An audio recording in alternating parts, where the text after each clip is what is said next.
What time is it right now? You looked at your phone and saw a number, and you trusted it completely because everyone else does. But today I'm going to tell you a small secret. That number has nothing to do with the universe, with nature, or with reality.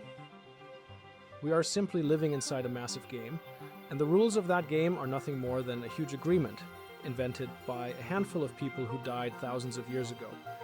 So if you're ready, let's loosen the handcuff on your wrist. Let's start this story from its strangest point. The year was 1582. On the evening of October 4th, people went to bed as usual. They slept. But when they woke up, the date was not October 5th. The Gregorian calendar had been introduced, and overnight, the calendar jumped to October 15th. 10 full days never happened. They vanished. Why? Because the system of that time could no longer keep up with the sky. With a single decree, the church threw time away, and that's not all. Even the lengths of the months we use today are not engineering miracles. They are displays of ego. The Roman Emperor Julius Caesar extended the month named after himself to make it look more powerful. His successor, Augustus, did the same with August. So where did those extra days come from? February. The only reason February has 28 days today is a power struggle between two men 2,000 years ago. The calendar is not astronomy. It's ancient politics. And why does a day have 24 hours? Why 60 minutes? Because 4,000 years ago in Babylon, someone decided it should be that way. 60 was easy to divide, it was practical for trade. There is no such thing as 60 minutes in nature, it's just a Babylonian merchant's accounting shortcut.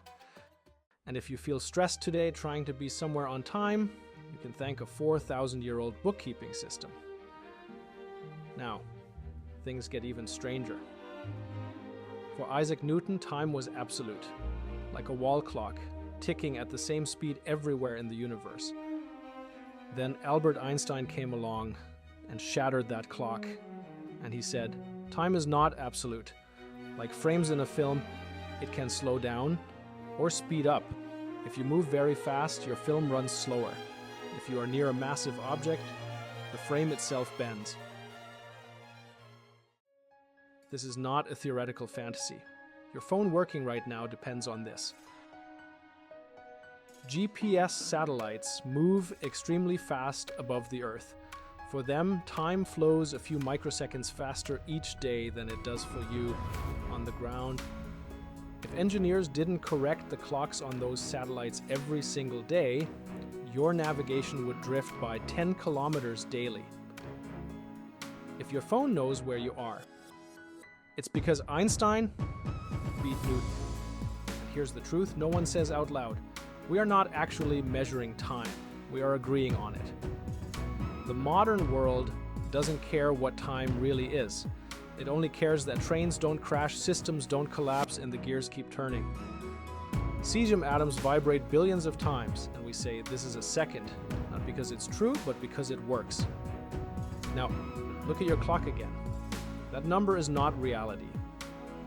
It's a massive agreement whose foundations were laid in Babylon, in Rome, and on that dark night in 1582. And even right now, as you watch this video, you are inside that agreement. Accept it or not. Because we never captured time. We just locked it inside boxes and called them clocks. Stop believing the number you see. The agreement is everywhere.